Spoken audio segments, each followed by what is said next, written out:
Boa noite a todos. Teremos hoje o nosso 25º encontro com Herculano Pires, em comemoração ao centenário do professor José Herculano Pires.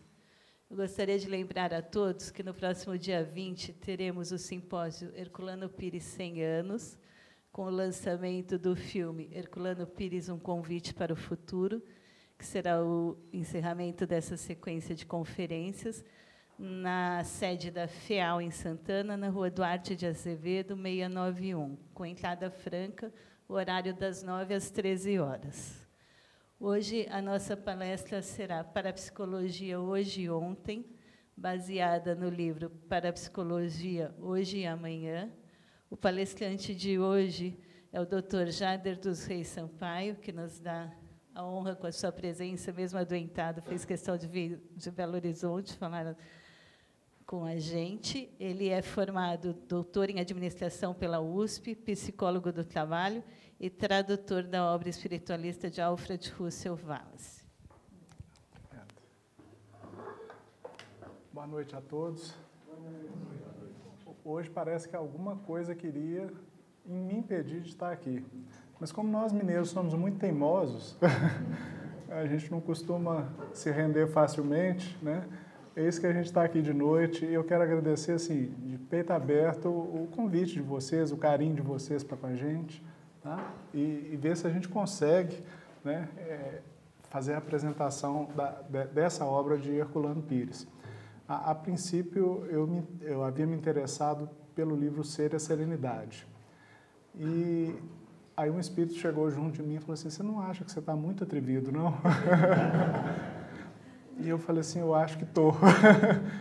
Pega alguma coisa com que você venha trabalhando. Então, apesar de eu não me apresentar como parapsicólogo, tá? Eu não fiz nenhum curso de formação na área da parapsicologia, o tema me interessa há muitos anos, né?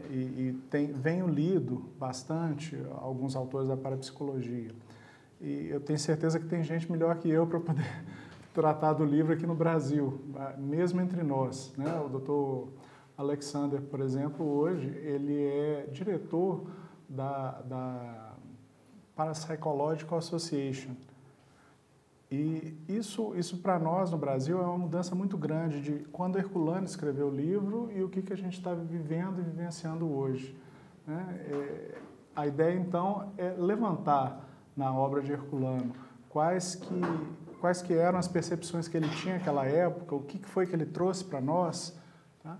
E poder avaliar hoje o pouco que a gente sabe da parapsicologia, do que as pessoas estão fazendo, né? Será que Herculano conseguiu perceber essas mudanças? Será que não? Tá? Esse é o desafio nosso para a noite de hoje. Por isso é que a gente chamou de Parapsicologia Ontem e Hoje. E aí eu estava em casa, aquelas coisas que nós espíritos costumamos fazer, né? Fui mexer com um dos autores que Herculano escreveu a introdução da tradução do livro dele, que é Roberto Amador. Vocês que conheceram Herculano sabem que ele era assim, um profundo conhecedor da obra desse senhor. Amador era era alguém do clero que escrevia sobre parapsicologia. E Herculano sempre o alfinetava de alguma forma, porque ele acabava sendo mais materialista do que deveria, né? E quando Amador começa a escrever a sua obra Parapsicologia, ele escreve Parapsicologia Ontem e Hoje. Talvez por isso Herculano tivesse mudado o nome do livro para Parapsicologia Hoje e Amanhã, ele fazendo um jogo com Roberto Amador. Tá? Vocês, por favor, me ajudem, tá certo? A releitura, para poder preparar o trabalho, eu fiz uma releitura do livro. Eu já tinha lido o livro há uns muitos anos atrás, né? Há uns muitos anos atrás, e aí eu fiz uma releitura mais recente para as coisas ficarem na cabeça. E é interessante, porque à medida que a gente vai lendo, a gente vai vendo o perfil do Herculano, né? Herculano era jornalista, e isso aparece na obra dele. Ele tem uma capacidade de pegar um tema até complexo e escrever até com arte, né? E deixar para a gente o tema degustado, Tá? Eu acho que ele só não consegue fazer isso quando ele está falando da filosofia, que lhe era muito cara. Porque aí eu acho que ele esquece um pouco o lado jornalista, e aí ele começa a entrar em Marx, ele entra em Bergson, ele entra nos autores, e ele fala como se todos nós transitássemos também por esses autores, como se fosse simples. Né? Nesse livro a gente percebe isso. E até mesmo naquilo que ele tinha dificuldade. Ele tem um capítulo no livro, é um capítulo interessante, que ele fala do método em parapsicologia. Então ele começa a escrever sobre estatística. E eu li o trabalho e falei, gente, como é que Herculano conseguiu complicar tanto? Tá? Nessa parte ele vai falar do teste T, aí você vê como é que é o jornalista. Ele consegue entrar até mesmo num assunto que não é do seu domínio pessoal e fazer esse assunto palatável para as pessoas de uma forma geral, transmitir esse assunto para as pessoas de uma forma geral. Tá? Herculano vai ser sempre espírita, né? Não tem como a gente fugir disso, tá? Mesmo quando ele afirma que ele tem um interesse pela parapsicologia, tá? E que ele quer estudar a parapsicologia a partir das suas contribuições, tá? Ele trata da parapsicologia como espírita, ele tem um olhar de espírita sobre a parapsicologia, e é o espiritismo que lhe dá essa capacidade de articular áreas da parapsicologia que até nem tanto conversam umas com as outras. A gente tem autores na parapsicologia que se dedicam a uma determinada área, outros a outra determinada linha de pesquisa, e o Herculano consegue ligar esses autores todos. Né? Esse é um pouquinho também da mão de filósofo dele. Né? Ele não fica apenas no relato da conclusão, no relato do dado.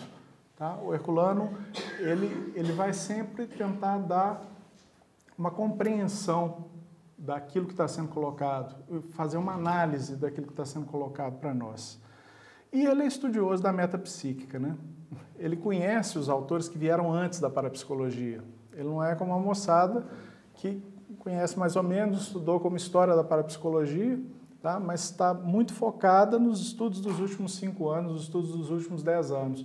Herculano não. Herculano ele conhecia bem a obra de Kardec, ele conhecia bem a obra de Denis, ele conhecia bem a obra de Delane, e aí ele começa a entrar em Richer, e aí ele transita pelos autores da metapsíquica. E isso para nós é muito importante, porque a parapsicologia, como ela é falada para nós hoje, tá? Ela é herdeira dos trabalhos de Joseph Banks Heine. E Heine, ele começou o seu trabalho com um professor de psicologia norte-americano chamado William McDougall. E Herculano coloca isso no livro. Né? E o Heine, ele era biólogo. Ele e Louisa Heine eram biólogos, eles não existia parapsicologia e se interessavam pelas questões da vida após a morte. E Heine começou a estudar médiums, como os metapsiquistas faziam à época.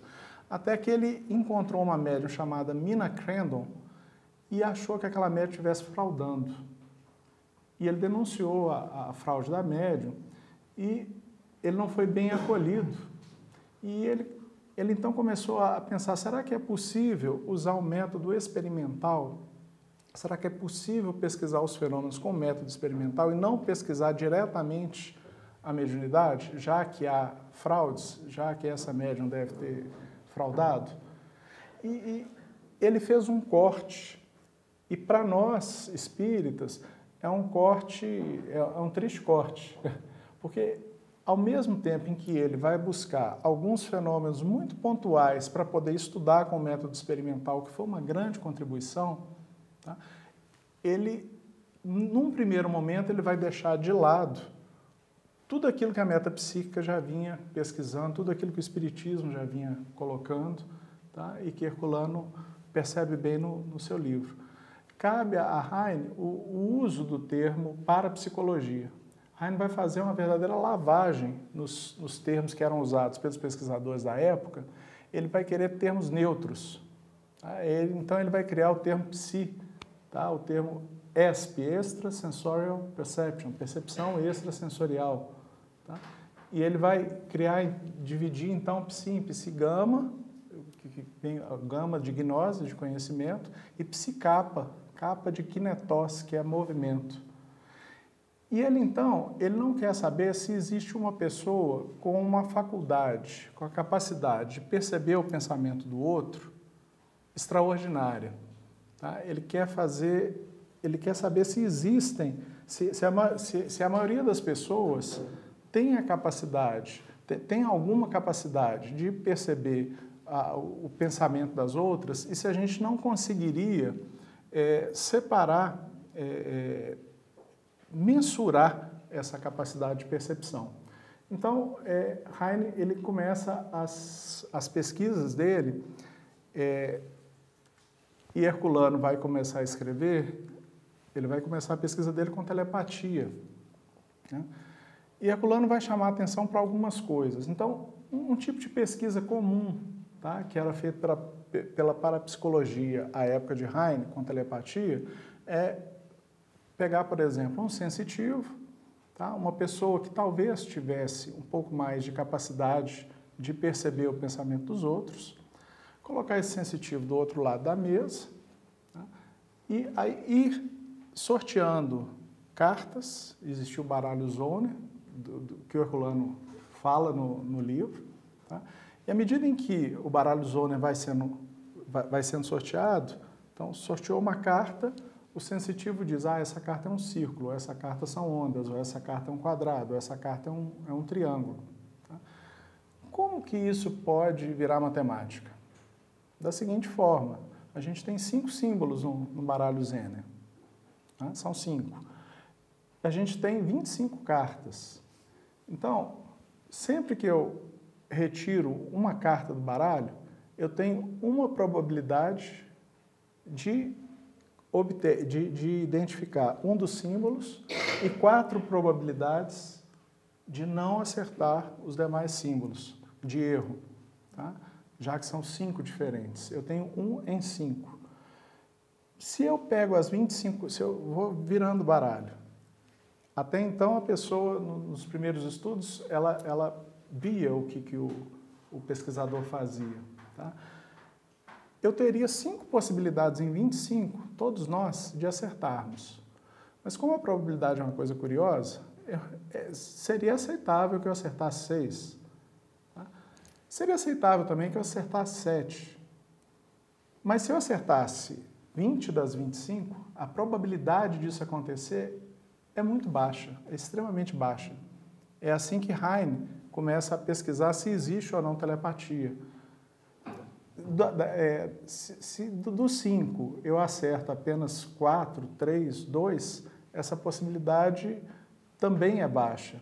Tá? É o que Herculano coloca dentro do seu livro, quando ele vai analisar o teste T que foi utilizado para isso. O teste T, na estatística, é um teste de comparação de médias. Tá? Então, eu tenho 5 possibilidades. A possibilidade de acertar 5 cartas em 25 é a média que a grande maioria das pessoas coloca. À medida em que a gente vai fazendo isso com sensitivos, e eles acertam 10, 15, 20, eles acertam algo muito acima da probabilidade, o teste dele compara qual que é a probabilidade deles terem feito isso por acaso, ou qual que é a probabilidade deles terem feito isso por acaso. Tá? E a probabilidade vai ficando pequenininha, pequenininha, 1 em 1 milhão, 1 em 2 milhões, 1 em 5 milhões. Tá? Assim é que, mais ou menos, o Heine consegue transformar as pesquisas dele, tá, em pesquisas matemáticas, em pesquisas experimentais. Tá? O Herculano, ele chama atenção no livro dele, e ele tem, cada capítulo da primeira parte do livro dele, é curioso porque ele faz assim, ele é meio poeta, né? Então, telepatia, que o Heine colocou lá com aqueles termos, né? Psi-gama, psi-capa, aqueles termos todos em que a gente não tem contato com eles, em que eles são quase incompreensíveis, não percebíveis, né? Aí o Herculano escreve assim, TP, linguagem da mente. Linguagem da mente. Isso aqui é o poeta escrevendo sobre o assunto. Ele pega um assunto que o pesquisador está tentando transformar em um assunto totalmente neutro, tá? E ele põe cor, ele põe poesia, ele põe cor. E ele vai fazer assim com quase todos os fenômenos que ele reviu da parapsicologia daquela época. E a gente não vai encontrar ninguém hoje falando que telepatia é linguagem da mente. Isso é a marca registrada do Herculano. Tá? Se a gente pegar um trabalho moderno de parapsicologia, a gente não vai ver esse tipo de coisa. E o Herculano, ele vai fazendo a leitura, quando ele fala de telepatia, tá? Ele tinha uma percepção que alguns dos autores, a quem falta esse conhecimento enciclopédico que ele tem, que eles não têm. Então, por exemplo, ele diz que uma palavra é um signo, mas uma carga emotiva, mas um impulso volitivo. Ou seja, quando ele começa a estudar a telepatia, ele que já teve contato com médiuns, ele que já teve contato com as percepções que os médiuns têm e que atribuem aos espíritos, ele sabe que a percepção não é só do conteúdo, não é só a imagem da carta. No meio do livro, o Herculano fala das pesquisas do Soule, na Inglaterra, sobre telepatia, que vão gerar pré-cognição. Tá? Soule começa a ver se existiam telepatas na Inglaterra e ele quase desiste da pesquisa parapsicológica. Ele fala assim, isso aqui só funciona na América, isso aqui não funciona aqui na Inglaterra. Aí um dos colaboradores dele chega e fala assim, olha, os pesquisadores norte-americanos, Heine, tá? Louisa Heine, eles começaram a perceber que alguns telepatas, eles não percebem a carta que está sendo virada. Eles percebem a carta que vai ser virada na frente. Isso seria a pré-cognição. Pré-cognição, um conhecimento antes da coisa acontecer. Por que você não verifica seus dados para ver se isso aconteceu com os seus? Então, sou que quase largou a parapsicologia porque não conseguia encontrar resultados e algumas pessoas parecem... Hoje a gente tem céticos, tá, que chegam com toda a sua religião cética dentro da parapsicologia com um desejo todo intenso de desqualificar as descobertas da parapsicologia que estão próximas das ideias espíritas. Tá? Então, eles usam esse episódio para poder dizer, olha, as pesquisas do Heine não foram reaplicadas. E as pesquisas do Heine foram reaplicadas em diferentes lugares. Tá? Nesse caso específico do Soule, quando ele foi rever os dados, ele descobriu que algumas das pessoas, principalmente dois dos estudantes que trabalhavam com ele, dois senhores, nem estudantes, dois senhores, eles tinham essa capacidade de pré-cognição. Eles não adivinhavam a carta que foi virada, eles adivinhavam a carta que iria ser virada. E eram sempre uma média muito superior à média que as pessoas obteriam se tivessem simplesmente falado aquilo que lhes vem à cabeça sem nenhuma faculdade. Ok? Bom, o Herculano, então, quando ele fala que a palavra é signo, mais carga emotiva, mais impulso volitivo, ele começa a colocar para os parapsicólogos daquela época que o fenômeno da telepatia, por exemplo, não é só um fenômeno de conhecimento, mas é um fenômeno de percepção de características. Tá? Ele diz assim, seria a transmissão de estado psíquico e não apenas um sinal. Algumas pesquisas que estão sendo feitas hoje levam isso em consideração. Tá? Eu lembro de uma pesquisa que foi feita nos Estados Unidos com um conjunto de rock chamado Grateful Dead. Já ouviram falar desse conjunto? O Grateful Dead estava fazendo... Então, eles tentavam ver se as pessoas apresentavam possibilidades de telepatia durante o sono. As pessoas estavam dormindo. Tá? O Grateful Dead, então, a 200 quilômetros de onde dormiam os receptores, as pessoas que iriam relatar o que lhes vinha à cabeça, tá? Eles pararam o show, no meio do show, e falaram assim, olha, nós estamos colaborando com a pesquisa dos pesquisadores de tal lugar, assim, assim, assim, assim. Então, a gente vai passar umas imagens aqui para vocês. Tá? E tem pessoas dormindo a 200 quilômetros, elas vão perceber essas imagens. Vocês fazem isso? E o pessoal, não, a gente faz, nós fazemos.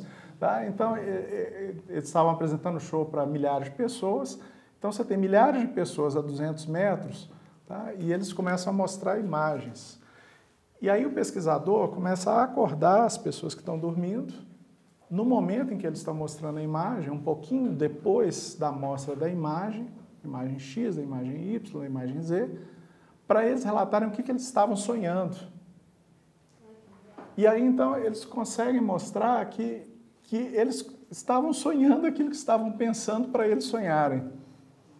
Tá? Essa é uma das pesquisas que o Herculano não viu, tá? Mas que, se a gente lê a obra dele, a gente entende perfeitamente por que ele está chamando a atenção, por que ele está tentando fazer esse diálogo entre parapsicologia e psicologia. Tá? Como que a percepção não é só uma percepção cognitiva, ela é uma percepção também de carga emotiva. E a gente vê isso no centro espírita. Na hora que o médium se envolve com a comunicação de um determinado espírito, como é que às vezes o médium tem dificuldade de transmitir aquilo que o espírito pensa, mas consegue perceber com clareza aquilo que o espírito sente. O Sol, dizem que ele ficou com raiva das cartas Zener, rasgou e jogou no mar.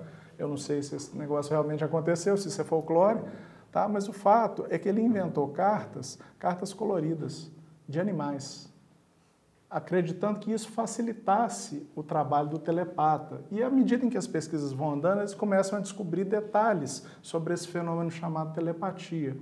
Um dos detalhes é que o telepata ele está limitado, ele sofre a limitação do cansaço. Ou seja, ele começa a adivinhar bem as cartas no começo da série, mas se as séries se repetem, ele vai tendo limitações do seu trabalho depois. Então é preciso tomar um cuidado durante a pesquisa para que a pesquisa não seja só aquilo que foi imaginado pelo pesquisador e que ele coloca e exige das pessoas. Tá? O Herculano coloca isso nos estudos dele. Né? Quando ele fala de pré-cognição, antes de falar de Soul, o Herculano volta a de Rochat. Ele conhecia as vidas sucessivas do Albert de Rochat, ele conhecia os trabalhos do de Rochat. Tá? E Heine, então, ficando satisfeito com os resultados dos fenômenos de telepatia e pré-cognição, tá? Heine começa a pensar em um outro tipo de fenômeno que nós espíritas conhecíamos bem por causa da mediunidade de efeitos físicos. Aquilo que a médium fazia e que o Heine achou que fosse fraude, ele começou a perguntar, será que é possível a mente interferir sobre a matéria? E o Herculano vai escrever um capítulo sobre psicocinese, tá? O K de kinetose, de movimento, PK, que é como o Heine chamou, e o Herculano, fazendo poesia, escreveu Mecânica da Vida. Mecânica da Vida é o nome que ele deu para a psicocinese. Então, ele define a psicocinese como a ação da mente sobre a matéria sem qualquer forma de intermediário. Mas ele vai questionar essa definição, porque quando a gente fala em fenômenos de efeitos físicos, a gente acredita que há um intermediário, que deva haver alguma coisa que é emitido do corpo do médium e que é utilizado pelos espíritos para que os objetos se movimentem. Tá? Então, ele diz assim, Heine diz que a mente que não é física, servindo-se de vias não físicas, age sobre o mundo físico.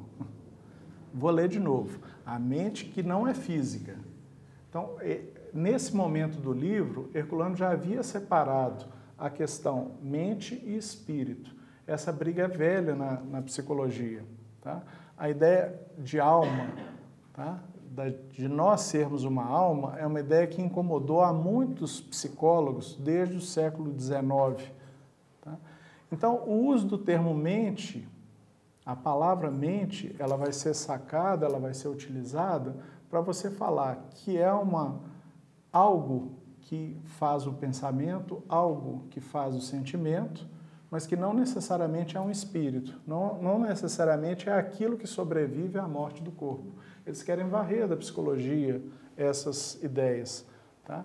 E o Heine, ele vai mostrar, mesmo mente é algo incômodo para um certo grupo de psicólogos.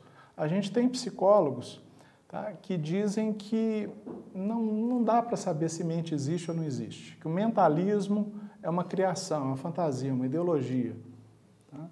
E que, portanto, a psicologia deveria ser só a ciência do comportamento. O comportamento é aquilo que as pessoas fazem, a gente enxerga, a gente percebe. Ela chora, isso é um comportamento. Ela coça a cabeça, isso é um comportamento. Tá? O que gera, não sei, não me interessa. Eu quero fazer uma ciência em cima daquilo que eu sou capaz de perceber, dos 5 sentidos, tá? Da percepção dos 5 sentidos sobre o homem. É o behaviorismo, tá? Que é uma das correntes materialistas que a gente tem dentro da psicologia. E o Heine pensa assim, como é que a gente então pode estudar sem utilizar uma médium? E aí ele volta para as origens lá da estatística e tem uma ideia, dados. Né? Se a pessoa diz que é capaz de levantar esse busto de Kardec só com pensamento, se um médium diz que isso é possível de ser feito, esse busto pode levitar aqui, será que ele não poderia alterar o jogo de dados? Será que ele não... Se a gente colocasse uma máquina, por exemplo, uma pessoa com essa faculdade não poderia jogar o dado para um determinado lado ao invés do outro? Alterar a trajetória dos dados? Tá? Essas foram as primeiras pesquisas que Heine fez e que fica fácil de transformar em matemática, porque o dado tem 6 lados. Né? Os dados... Herculano diz que os dados de Heine eram muito bem produzidos, porque se o dado ele não for perfeitinho, tá, ele pode tender a cair de um determinado lado ou de outro lado. Tá? Então, isso é o que começa a ser feito. E depois, as pessoas percebem que isso pode ser feito e começam a fazer outras formas de testar essa capacidade. Uma delas eu achei muito interessante. O Herculano, não sei como, ele desenterra Chevalier e Hardy. Tá? Eles fizeram uma máquina que era mais ou menos o seguinte, um gotejador. Então está aqui pingando a gota d'água. Aqui embaixo uma lâmina fininha. E eles calibram a máquina para a gota d'água ser dividida em 2 metades exatas. Tá? Cerca, fecha tudo. E põe a pessoa que talvez teria essa capacidade de psicocinese para jogar água de um lado ou do outro, para alterar o fluxo da água. E aí fica fácil da gente ver, tá? Porque sem interferência nenhuma, a gota d'água vai se dividir ao meio e ela vai ficar armazenada aqui. À medida em que a pessoa consegue interferir com o pensamento no gotejamento da gota d'água, me perdoem a frase infeliz, né? Eu vou ter uma quantidade de água maior caindo do lado de cá ou caindo do lado de lá. Tá? Houve um pesquisador até nas Minas Gerais que fez algo semelhante ao que Chevalier e Hardy fizeram e que o Herculano coloca no livro dele. Aí Weise e Richmond resolvem testar a PK de outra forma. Será que a pessoa poderia influenciar no crescimento de plantas, na germinação e no crescimento de plantas? Está lá o Herculano escrevendo. Consegue. São coisas assim, assustadoras para a gente, se a gente for materialista. Né? Se a gente for cético. Não, tem que ter alguma coisa errada. Isso aqui é um golpe. Isso aqui é uma pessoa de má fé. Tá? E aí eu fico imaginando o que leva um cientista a ficar horas e horas e horas num projeto de pesquisa para comunicar esse tipo de resultado, tá? Fraudando, sabendo que não vai ser replicado, que não pode ser feito em outro lugar. Porque assim que a gente comunica, assim que nós comunicamos um resultado no meio científico, a primeira coisa que os colegas fazem é réplica, se for possível. Principalmente nos campos da física, da química. O pesquisador conseguiu obter uma energia assim, assim, assim, assim. A primeira coisa que eles vão fazer aqui no Brasil é vamos obter energia assim, assim, assim, do jeito que ele descreve. Vamos ver se é possível conseguir essa energia. Então, vocês são capazes de imaginar um pesquisador sério, que ficou anos em formação, tá? Que fez seu mestrado, que fez seu doutorado, que custou a publicar e a ter seus trabalhos aceitos pela comunidade científica, ele resolveu fazer um joguinho de cena com essas pesquisas. Tá? O Herculano também não imaginava que isso pudesse acontecer. Tá? E o Herculano dizia, os pesquisadores são honestos. Ele denuncia no livro dele situações em que houve fraude ou em que um auxiliar, para poder agradar o seu mestre, modificou os resultados. Mas sempre que esse tipo de coisa é descoberta no meio acadêmico, isso é punido de uma forma geralmente rigorosa e exemplar. Porque no meio acadêmico se vive da sua reputação. A reputação é muito importante do pesquisador, da escola, da instituição. Se alguém frauda, se alguém comunica alguma coisa errada, tá? Isso tem um impacto sobre todas as pessoas. Tá? Bom, e em psicocinese eu achei muito curioso como que o Herculano termina o capítulo. Ele narra experimento de escrita direta aqui em São Paulo, que ele presenciou. E eu fiquei pensando, mas por que ele chamou esse experimento de escrita direta? Ele fala que foi à casa de um médium, que eles separaram os papéis aos moldes franceses, assinaram os papéis, colocavam dentro da gaveta, fechavam e trancavam a gaveta. E aí a primeira mensagem que eles receberam vinha escrita assim, paz. Foi a primeira coisa, depois de sessões. Foram 3 ou 4 sessões. Eu fiquei, gente, mas por que ele botou isso no capítulo de psicocinese? Porque ele aceita a psicocinese como ação da mente sobre a matéria sem qualquer forma de intermediário. Tá? E ele vai passar para nós a seguinte frase. A psicocinesia é, assim, o primeiro passo da parapsicologia para a telecinesia, com suas inevitáveis implicações energéticas. Se a percepção extrasensorial, que por sua própria natureza psíquica podemos admitir a ação direta da mente sem intermediário, pelo menos de natureza física já o mesmo não se dá com a psicocinesia, porque os fenômenos psicocinéticos, sendo objetivos, exigem a participação de elementos orgânicos. Então, ele já está teorizando sobre a psicocinesia e entendendo o seguinte, se na telepatia ou na pré-cognição eu posso ter uma percepção de mente a mente, de pensamento a pensamento, uma percepção meramente cognitiva, aqui não deve existir algum agente, porque a matéria está sendo movimentada na psicocinesia. Então, enquanto os parapsicólogos estão discutindo existe ou não existe, eles estão demonstrando a existência, eles nem estão fazendo teoria sobre se isso existe e o que é que explica isso existir. E o Herculano já está aqui fazendo a teoria dele e ele já está voltando às pesquisas espíritas que já haviam avançado, mas que eram muito tratadas de forma muito... como é que eu diria? Elas eram acolhidas de forma muito... não. Elas eram criticadas. Preconceituosa? De forma muito preconceituosa pela comunidade científica da época. Tá? E até hoje a gente vai ver esse tipo de coisa acontecendo. Depois, o Herculano colocou um negócio no livro dele que eu nunca vi em lugar nenhum. Tá? É o chamado fenômeno teta. E ele escreveu o capítulo TT, Janela do Infinito. Tá? E aí ele falou de um boletim teta que teria saído nos Estados Unidos, tá? E que esse boletim teta é uma volta dos parapsicólogos à questão da vida após a morte. O teta vem de Thanatos, que quer dizer morte. Tá? E eu falei, gente, de onde que o Herculano tirou isso?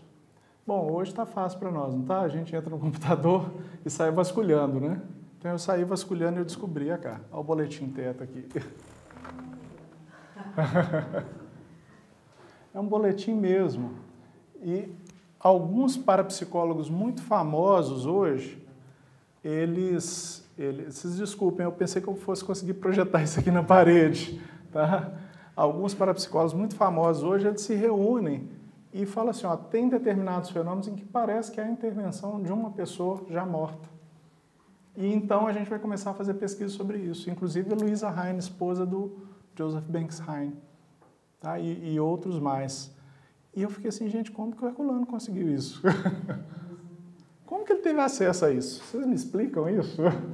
Eu realmente não sei, eu tive acesso por causa da internet hoje, né? Alguém achou que isso aqui era importante e colocou, mas é algo que não foi para frente. A gente não vê os parapsicólogos hoje falar em psi, gama, teta, como o Herculano colocou, psi, kappa, teta. Tá? Mas existiu. O Herculano não tirou do nada. Está aqui. Tá? Ainda que não usem hoje. E a Louise Hine vai tratar do fenômeno teta no Canais Ocultos da Mente, né? E aí a gente entra num outro capítulo que o Herculano chamou de memória extracerebral. E o Herculano artista chamou de MEC, mergulho no passado. Mergulho no passado. Só Herculano escreveu isso, tá, gente? Mais ninguém. E é curioso que, quando eu comecei a estudar esse tipo de assunto, o primeiro autor que se impõe a gente é Ian Stevenson. E ele começa com Hemendra Banerjee. E aí a gente foi vasculhar um pouco da história do Herculano e viu que o Herculano teve contato direto com o Banerjee, porque o Banerjee veio ao Brasil. Tá? O Stevenson, ele teve um contato maior com aquele outro pesquisador espírita, Hernani Guimarães Andrade. Tá? Eu cheguei a ler alguns trabalhos de uma pesquisadora do sul dos Estados Unidos, que ela agradece a colaboração do Dr. Henry Andrade. Eu falei, Henry, tá bom, tá tranquilo. E então o Herculano, ele dá um destaque maior ao Banerjee primeiro e ao Stevenson depois.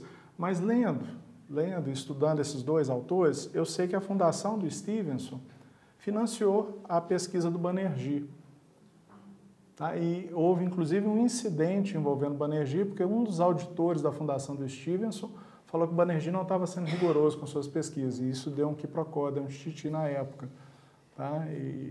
Mas Banerjee pesquisou milhares os dois trabalham com o quê? Memórias espontâneas de vida passada.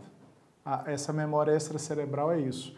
Talvez por isso, porque o termo memória extracerebral é do Banerjee, não é do Stevenson. O Stevenson fala em casos sugestivos de reencarnação.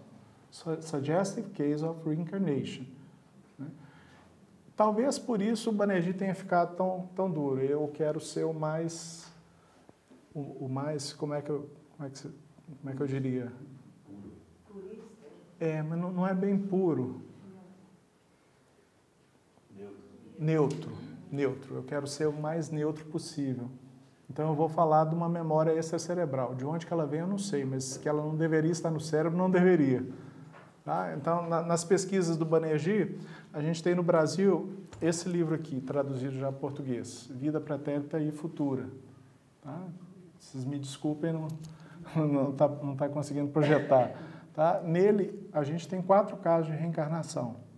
Tá? São pessoas que se recordam de terem vivido uma vida anterior. E aí o Banerjee e a equipe correm atrás para poder saber se essa vida anterior não seria uma fantasia ou uma recordação.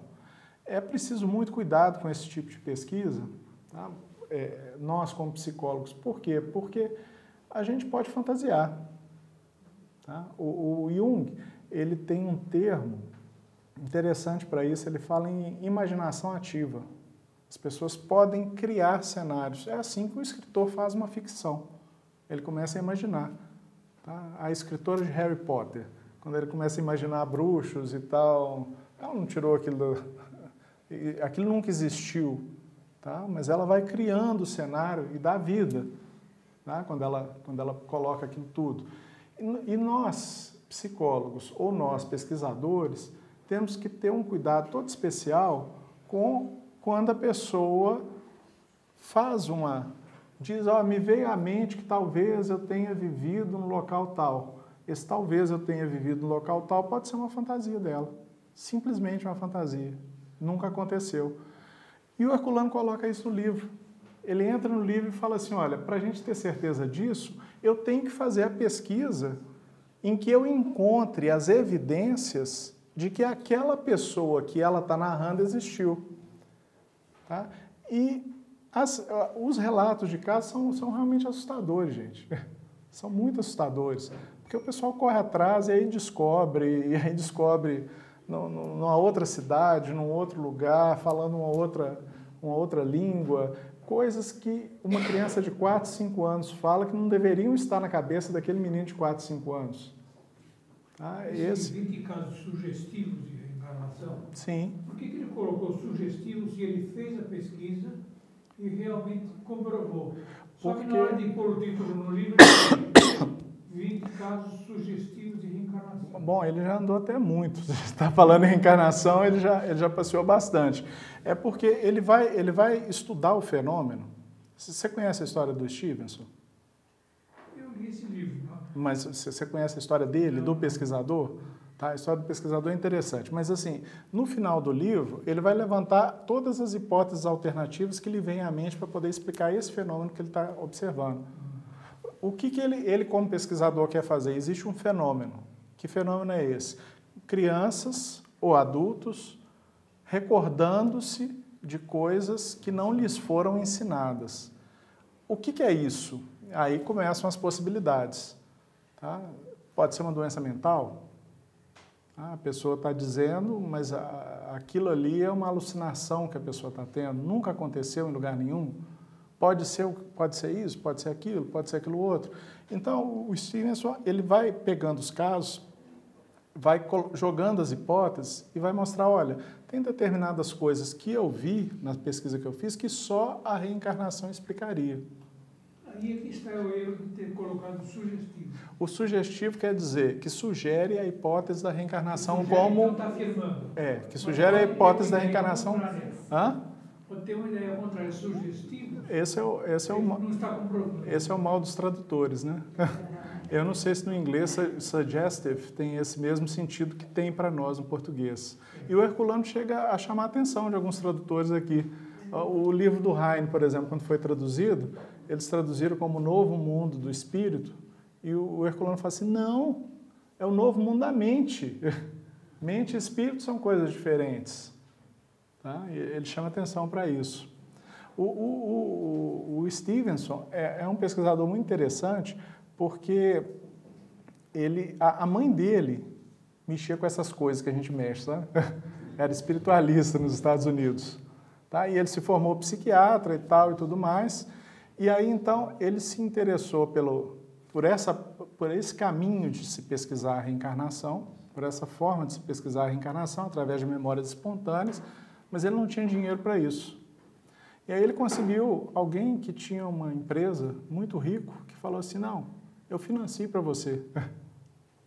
Eu gostaria de pesquisar essas coisas, eu não posso, porque eu tenho que trabalhar e muito. Você pode pesquisar, tem informação para tal, então eu vou te financiar. E então ele conseguiu recursos para poder se dedicar aos estudos que foram feitos ao longo dos anos.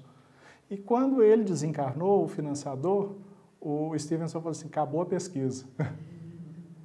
Aí o financiador deixou $1 milhão para que a pesquisa desse continuidade. E é por isso que ele financiava a pesquisa do Banerjee e de outros. Criou-se uma rede em torno disso. Mas o dinheiro tinha que ser usado para a pesquisa e tal. Ok? A gente poderia até dizer que os sugestivos aí, em termos científicos, é até bastante avançado, né? Em termos científicos, né? Sim, acadêmicos. Sim. Sim. Porque eu tenho o fenômeno... Não, é porque eu tenho o fenômeno e tenho a teoria. A teoria é aquilo que melhor explica o conjunto dos fenômenos. Então, quando ele vai e estuda os fenômenos, ele estuda o quê? Crianças narrando terem vivido anteriormente, com detalhes. E eles vão lá e colhem os detalhes. Tá certo? Quais as teorias para explicar isso? Então, eu tenho um conjunto de teorias. Tá? E uma dessas teorias é a reencarnação. Tá? Bom, aqui no Brasil, a gente tem o Henry Andrade. Ele publicou Reencarnação no Brasil, tá? E ele fez estudos para o Stevenson. É o Hernani Guimarães Andrade. Hernani, porque a pesquisadora chamou ele de Henry. Henry Andrade. Eu estou fazendo uma brincadeira. E o culto, como era o herculano, ele sabia que esse tipo de pesquisa já vinha de antes, que Alberto Rochat já tinha publicado as vidas sucessivas, já tinha feito esse tipo de pesquisa, só que um pouco diferente, não com memórias espontâneas. As vidas sucessivas ele descobre com magnetismo animal, tá? Com indução, com passes aplicados sobre as pessoas que se recordam de vidas passadas. Através da hipnose. Passe e hipnose. É tudo uma mesma linha. Você começa com os passes do magnetismo animal. Tá certo? Então, o magnetismo animal pressupõe que existe na mão do pesquisador um fluido, tá? Um algo, uma coisa que ele chamou de magnetismo, Mesmer chamou de magnetismo animal, tá? Que provoca determinadas influências sobre o corpo de quem recebe. Alguns cientistas, não satisfeitos com a ideia da existência de um fluido magnético ou de um fluido animal, disseram assim, não, esse fenômeno é puramente mental. Eles chamaram ele de hipnotismo. Isso começa a acontecer na Inglaterra uns 100 anos depois do Mesmer. Não vamos discutir do fluido magnético, sobre o fluido magnético, é hipnotismo. Então, uma coisa e a outra, o fenômeno é o mesmo, as teorias são diferentes, para explicar o que, o que acontece e como se passa. Tranquilo? Bom, memória extracerebral é um tipo de memória que não pode estar no cérebro, pois não pertence à existência atual. Isso é o Herculano escrevendo. O que a ciência faz hoje com o MEC é o que já fez com vários problemas religiosos e terá de fazer com outros no futuro. Racionaliza-os, integrando-os na cultura contemporânea através da pesquisa e da comprovação. O Herculano, então, ele percebia que existia determinados fenômenos que a gente encontra na cultura e na religião, e ele era muito culto, né? Então ele voltou, por exemplo, aos autores do cristianismo primitivo. Ele encontra fenômenos e coisas que são faladas no meio dos cristãos primeiros, tá? Que ele diz que o que a ciência está fazendo hoje? Correndo atrás do que já se sabia que existia, tá? Que eles faziam. Qual seria o papel da ciência nessa situação? É poder descrever os fenômenos, poder colocar os fenômenos. E à medida em que eles são descritos, a cultura nossa atual, a sociedade nossa atual pode falar, não é algo que foi imposto para que os outros acreditassem. Ele existe. Ele existe. Tá? E, como apaixonado pelo Espiritismo, sobre memória extracerebral, eu tirei a última frase aqui. Mas ambos, Kardec e Denis, não acreditavam apenas que eram druidas reencarnados na França, território da antiga Gália de Vercingétorix. Eles sabiam que eram. Eles sabiam que eram. Bom, ele vai falar de GI, nosso tempo está andando, né? Eu olhei o relógio lá, por um momento eu me desliguei do relógio, a gente vai passar para a segunda parte, mas ele vai falar de GI, que é a gravação do inaudível. E aí, gravação do inaudível é o Herculano poeta, né, falando do fenômeno. Hoje ele é pesquisado como EVP, Electronic Voice Phenomenon, fenômeno eletrônico de voz. Tá? O primeiro pesquisador foi Constantin Rodiv, que saiu para poder... Não, minto. Foi Jürgenson, tá? Que saiu para poder gravar vozes, né, cantos de pássaros. E aí, na fita, começou a aparecer outras coisas além dos pássaros, vozes de pessoas. Tá? E aí, Rodiv depois desenvolveu um circuito para poder acoplar ao gravador para verificar esse tipo de coisa. E isso é uma linha de pesquisa que existe até hoje. está presente até hoje. Tá? Bom, eu dei uma passada na primeira parte do livro, tá? Só fugi, eu saltei, me permita voltar. O Herculano fala de clarividência. Aí ele chamou de CV, visão sem olhos. Visão sem olhos. E é isso mesmo, é visão sem olhos. Tá? É a diferença da clarividência para a telepatia. A telepatia é eu ser capaz de perceber o que Pedro está pensando hoje. A clarividência é mais atrevida. Seria eu ser capaz, não vou passar isso para o Pedro, que eu não sou muito bom nisso. O Pedro ser capaz de me dizer a 5ª página do 6º livro que está na sala do lado. Tá? Se ele é capaz de ter essa percepção, você pergunta como que ele foi capaz de ter essa percepção. Aí isso se chama clarividência. Ok? E que Herculano fala que foi comprovada desde 40. E eu vou citar só um caso de Bosano, tá? Que é um caso muito curioso, porque quem pesquisou foi Henri Bergson, tá?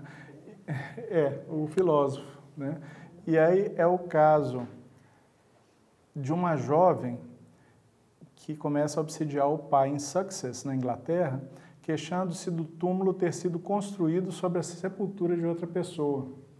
E ninguém sabia, e era verdade. Tá? O túmulo foi construído em cima, então ele coloca, bom, aqui, isso aqui é um caso de clarividência. É um conhecimento, tá, que chega à mente deles, só que aqui a gente tem uma clarividência envolvendo um morto, né? E um morto insatisfeito, um morto que está reclamando, afinal de contas, o corpo dele não está muito bem colocado. Um outro caso de clarividência, agora de Camille Flammarion, que ele coloca no livro. E eu acho divino quando o Herculano faz isso. Um dos autores que leu Herculano, que estava comentando, um autor de fora do movimento espírita, no último encontro da LIP a gente estava discutindo isso, ele chama atenção para esse livro. A parapsicologia começa a pesquisar e a soltar resultados sobre fenômenos que o espiritismo tem teorias para poder colocar e explicar. Tá? E ele diz, o papel do Herculano foi muito importante, porque o Herculano ele conseguiu resgatar a parapsicologia, conseguiu mostrar a parapsicologia para os espíritas, e a gente vê que ele faz o contrário também. Ele está sempre mostrando o espiritismo para os parapsicólogos. Ele está mostrando que não existe essa separação que o Heine tentou fazer no início do seu trabalho. Né? Então, esse caso de clarividência do casal francês que perdeu um filho na Primeira Guerra Mundial. Né? Aí, a mãe foi procurar o filho e chegou num local, num cemitério enorme, monstruoso. E ela falou assim, não vou achar meu filho nunca. Como é que eu vou achar o local que meu filho, que morreu na guerra, foi enterrado aqui nesse cemitério? E aí ela viu o filho acompanhado de 2 soldados, um russo e um alemão. Ela viu. E aí ela entendeu a mensagem e encontrou a sepultura do filho, de um lado a sepultura do russo, do outro lado a sepultura do alemão, e o filho dela no meio. Tá? Olha que situações curiosas. Tá? Bom, eu acho que eu já falei, não estou muito santo hoje, não estou falando do jeito que eu normalmente falo, tá? Eu estou me perdendo um pouco, mas espero que eu tenha conseguido dar o recado acerca da obra, da importância da obra do Herculano. E eu tinha trazido aqui também, para a gente poder falar, das pesquisas que estão sendo feitas hoje. Então, quando o Herculano escreveu aqui A Janela para o Infinito, tá? Ele realmente anteviu o retorno da parapsicologia aos estudos dos fenômenos de mediunidade. Tá? E é o que a gente está vendo. Eu li recentemente um livro chamado Among Mediums, Em Meio aos Médiuns, que é uma pesquisadora norte-americana que formou na Universidade do Arizona, tá? E que ela está pesquisando mediunidade. Lembram que o Heine deu um corte e falou que mediunidade não podia ser pesquisada com métodos científicos por causa da fraude, porque a pesquisa não andava, e que os céticos começaram a falar assim, não, o médium, na verdade, ele fica vendo o consulente, aí ele fala alguma coisa, o consulente reage, e aí, então, se o consulente reage positivamente, ele fala mais, se o consulente reage negativamente, ele fala menos. Ele chama isso de leitura a frio, cold reading, né, nos Estados Unidos. Então, essa jovem, essa pesquisadora, ela virou e falou assim, não, dá para pesquisar sim. Quem falou que não dá para pesquisar? Vamos pesquisar. O que eles fizeram? Eles fizeram um banco de dados. Então, eles falaram assim, quem quer ter notícia dos parentes desencarnados? Eu não prometo nada. Quem quer? Aí a Isabel quer. Tá? A Isabel vai e se cadastra como pesquisador. E aí ela faz uma série de perguntas. Ah, você me deixa falar? Só isso aqui? Ela faz uma série de perguntas de informações que vão ser importantes para poder bater depois na pesquisa. Aqui, as perguntas são mais ou menos as seguintes. Ela chama Julie Beischel. Oh, meu Deus. Aqui, achei e ele passou. É os problemas do computador, né? Como o desencarnado se parecia durante a vida física? Descreva a personalidade do desencarnado. Desencarnado. Quais eram os hobbies ou atividades dos desencarnados? Como ele e ela passavam seu tempo? Qual foi a causa da morte do desencarnado? Comentários, questões que quer dizer algo para o consulente? Algo mais que pode ser dito sobre a pessoa? Então, ela pega dados objetivos, tá? E aí, um outro pesquisador, esse estudo dela ela chama de quíntuplo cego, a gente faz na academia muito o que a gente chama de duplo cego. O que é o duplo cego? Eu já escrevi um artigo, tá? Mando o artigo para uma revista, ele vai parar na mão de um parecerista que não sabe que eu que escrevi. Tá? Eu não sei quem é o parecerista, e o parecerista não sabe que eu que escrevi. E ele vai criticar meu trabalho, esse é o duplo cego. Tá? E eu vou receber as críticas sem saber de quem que veio. Tá? Esse é o duplo cego. Tá? A gente costuma fazer isso também na pesquisa de medicina, com medicamentos, tá? E vai daí para frente. Ela fez um quíntuplo cego. Esse eu não vou tentar explicar não, porque enrola. Eu tentei explicar no primeiro ELIP, não deu certo. Tá? Mas ela criou tantas etapas entre um e outro, que assim, o consulente definitivamente não tem nenhum contato com o médium. Essa que é a pesquisa que ela faz. Então, o marido dela faz a lista dos médiuns. E ele lista lá a quantidade enorme de médiuns. Tá? E aí, então, ela marca, olha, no dia tal, nós vamos fazer Você vai tentar perceber algo para algum consulente nosso. Tudo bem? Tudo bem. Tá? Então, aí a pessoa chega para o médium por telefone, às vezes, porque é Estados Unidos, o país é grande, e fala o nome... Fala um nome, um primeiro nome, e tem mais são duas informações que eles dão para o médium. E aí ele pergunta, você é capaz de perceber a pessoa? Se o médium diz, não, eu percebo uma pessoa assim, aí ele vai escrever, ele vai ditar o que o espírito passa para ele. Um outro pesquisador vai pegar a mensagem, vai transformar a mensagem em informações, em pedaços de informação. Eles vão pegar duas mensagens, uma dada para aquela pessoa e outra não dada para aquela pessoa, e vão enviar as duas para ela e falar assim, qual dessas duas você acha que é para você? Método experimental. Tá? Se o médium for médium mesmo, ele vai ter muito mais informações sobre o espírito do que o outro que escreveu para um terceiro. E aí, então, ela vai pedir para a pessoa marcar se ela reconhece ou não cada uma das frases, cada uma das informações que foi dada na mensagem mediúnica. E aí, nesse momento aqui da pesquisa que eu peguei dela, em que a gente está, ela já tinha tabulado 21 mensagens. Essa segunda mensagem, que ela chama de chamariz, então, o score do espírito era sempre maior que o score de chamariz. Ou seja, a mensagem que o médium atribui ao espírito era maior do que aquilo que seria para uma outra pessoa. Existe uma diferença significativa dos itens. Está usando o D de Cohen aqui, o P de 0,01. Quer dizer, a probabilidade de ser por acaso é de 1 em 10, 100. 1 em 100. 1 em 100 a probabilidade de ser por acaso. Isso aqui é padrão ouro em pesquisa. A diferença significativa do score total, então você tem os pontos e tem o score total. É de 1 em 1000 a probabilidade de estar errado. D de Cohen também que ela usa, para poder colocar os negócios. Então, aí vocês imaginam, Tá? Anos depois do Herculano, a gente vê uma equipe jovem de pesquisadores dentro da parapsicologia, sem conexão com o movimento espírita, estudando mediunidade e mostrando resultados. E eu gostei muito do livro dela, da Julie Beischer, porque ela vira e fala assim, eu não vou parar enquanto o seguro norte-americano não reconhecer a mediunidade como algo importante para a saúde das pessoas. E ela vai falando das aplicações da mediunidade, ela vira e fala assim, se a indústria, e ela é da área de farmácia, se a indústria de farmácia tivesse uma droga capaz de recuperar um luto tão rapidamente, ela ficaria milionária. Quanto a mediunidade. Ela vai falando do impacto das pessoas que recebem, e de algumas pessoas que recebem informações sobre os filhos, sobre as pessoas queridas que se foram, e que mudam sua vida, alteram sua vida em função disso. Tá? Desculpa o exagero. Na área de pesquisa do instituto dela, o InBridge, tá? Ela separou aqui linhas de pesquisa. Tá? Aí é por isso que é ontem e hoje. E nas linhas de pesquisa a gente vê muita coisa que o Herculano antevia.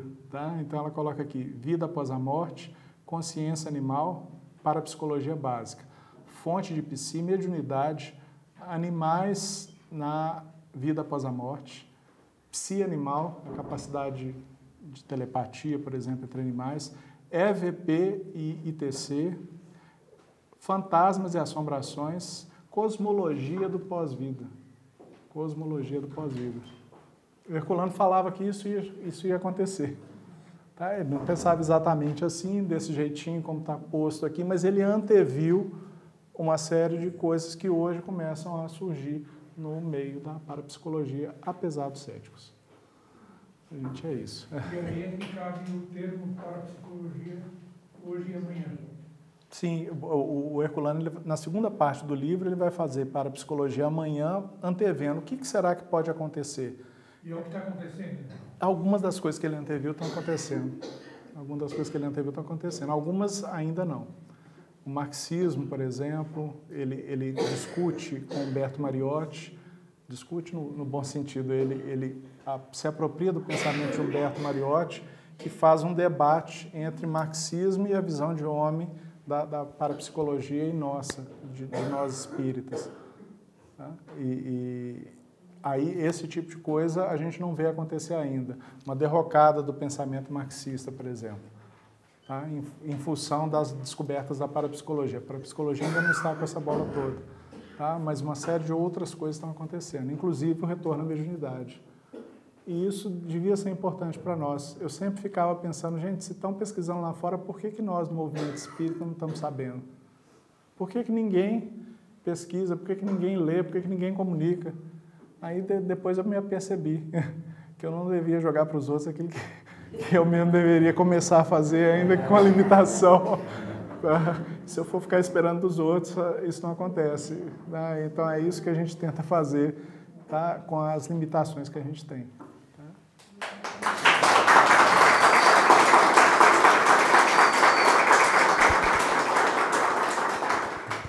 Perguntas?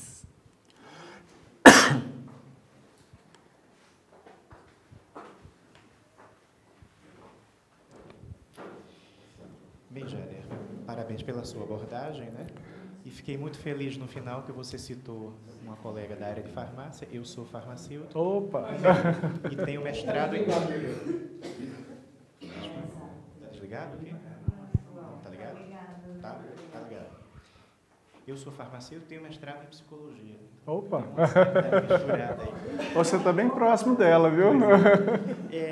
Fiquei feliz de você ter mencionado o Henrique Rodrigues, que construiu um gotejador psicocinético, né? Que eu conheci quando eu tinha 17 anos em Recife, num seminário.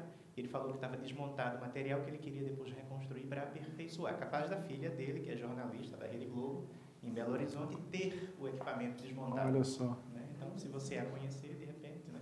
Você pode procurar. Peraí, você falou do Henrique Rodrigues? Henrique Rodrigues. Eu sei do gotejador. Tem um livro dele em que ele tem descrito... A Ciência do Espírito, que ele editou no final dos anos 80, né? Isso. Que ele fala que ele desmontou o aparelho, estava desmontado, que ele queria refazer esse aparelho. Eu não sabia que a filha dele era da Globo, não. É Henrique Rodrigues mesmo, é isso mesmo, o gotejador, tá certinho. E aí ele queria refazer o equipamento para poder aperfeiçoar e tal, enfim, não sei se ele chegou a fazer, né?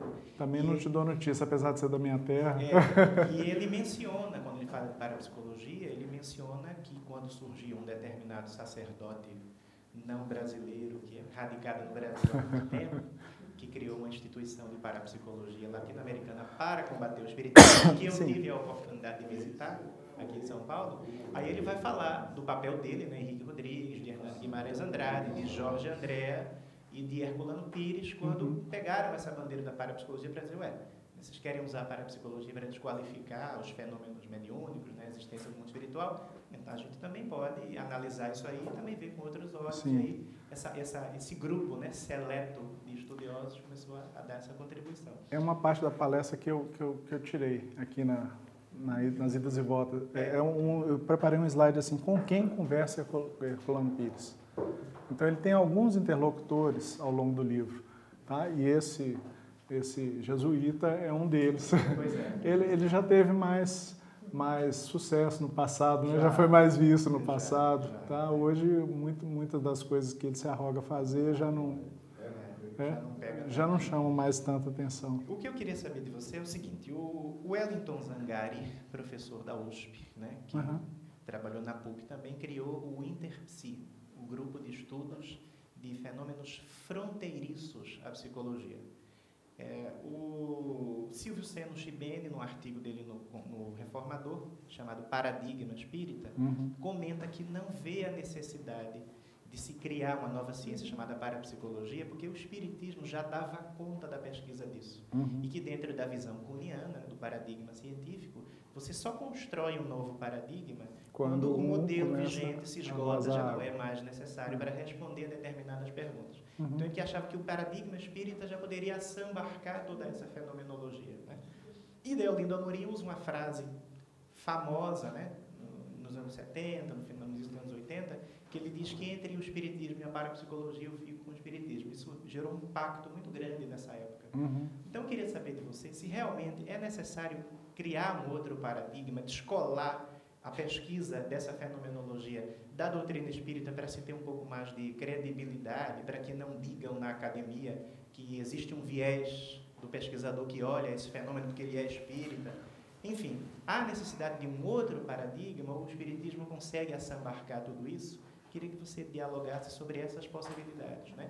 Que o Wellington Zangari fala, não, é uma pesquisa de fenômenos fronteiriços à psicologia.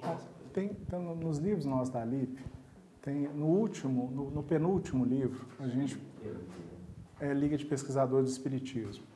Tá? No penúltimo livro nosso, a gente publicou um artigo que eu tinha comunicado no terceiro ENLIP, que foi lá em Belo Horizonte.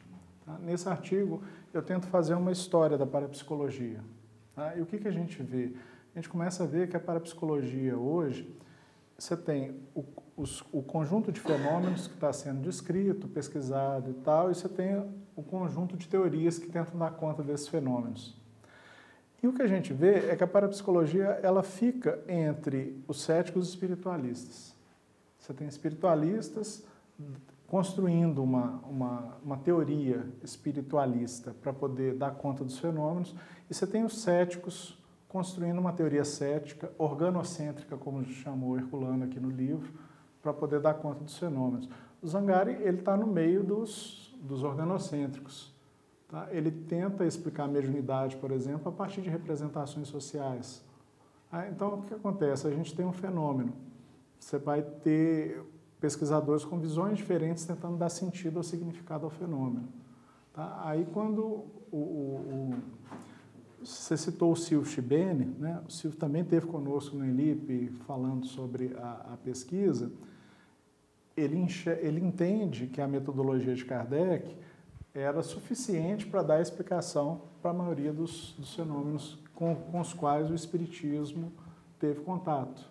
Tá? Só que a gente sempre viveu no meio acadêmico esse dilema, esse conflito, tá? Entre pessoas que foram alimentadas a partir do ceticismo, do materialismo. Eles têm uma visão de mundo cético-materialista, e pessoas que tiveram contato com fenômenos espirituais e que têm uma visão de mundo espiritualista. Eu entendo que, se os cientistas forem honestos, como diz o Herculano, eu não vejo problema nenhum em a gente continuar pesquisando, a gente continuar correndo atrás, e não vejo problema nenhum em o movimento espírita se atualizar sobre isso, ficar acompanhando essa discussão e ficar sabendo do que estão fazendo nos diversos centros. Aliás, é um dever, né? Não é nem um... Sim. Tá? É assim que eu vejo a questão. Não sei se eu cheguei a te responder bem, porque você fez uma questão bem ampla, né? É uma questão mais epistemológica, né? Se há necessidade de se criar um novo modelo, ou se o modelo já existente já dá conta daquela discussão possível cientificamente. Mas iluminou. Tá, eu vou pensar mais sobre isso, depois eu escrevo para você, tá bom? Muito obrigado pela sua presença, sabemos o esforço adoentado que está. Vocês desculpem, eu estou meio desconexo hoje para poder falar as coisas. Isso é mais uma prova da sua dedicação e empenho. Muito obrigado. E a minha pergunta é sobre... Eu li há algum tempo que duas informações contraditórias. Uma de que os laboratórios na Universidade de Duke, do Rhine, estariam abandonados, então não estaria sendo feito pesquisas mais naquela linha dele, e outra de que estavam revisando dados porque alguém tinha fraudado esses dados. Você tem alguma informação a respeito? A informação que eu tenho é que isso aí é informação antiga, né? Eu sei que o Heine, ele pesquisou em Duke. Eu me lembro de ter visto chamadas para treinamentos em Duke em parapsicologia. Então, essa história de estarem fechados me parece meio esquisita. Eu posso consultar o Alexander, que está ligado à Parapsychological Association. Ele vai conseguir me dar informações mais certas sobre a Universidade de Duke em si. Mas o Heine, depois, ele criou a Fundação para o Estudo da Natureza do Homem. Eu não estou muito seguro se o nome é exatamente esse. Tá? Então, quando ele se aposentou, ele criou uma instituição para dar continuidade aos estudos dele. E o que eu me lembro é deles estarem oferecendo cursos ativos. Agora, eu li céticos tentando fazer uma desconstrução total do Heine, tentando dizer que tudo que ele fez é tudo errado, fraude, que não foi aceito. E assim... Replique, né? Eles dizem que não foi replicado, que não é replicável. Eles fazem esse tipo de crítica. Tá? Eu vou ter que encerrar, pessoal, por causa do tempo. Peço desculpas. Eu gostaria, então, de agradecer o Jader pela palestra. Eu que agradeço. E informar a todos que a próxima palestra vai ser 17 de setembro, sobre o livro Reino, com Dmitry Fernandes. Obrigada e boa noite.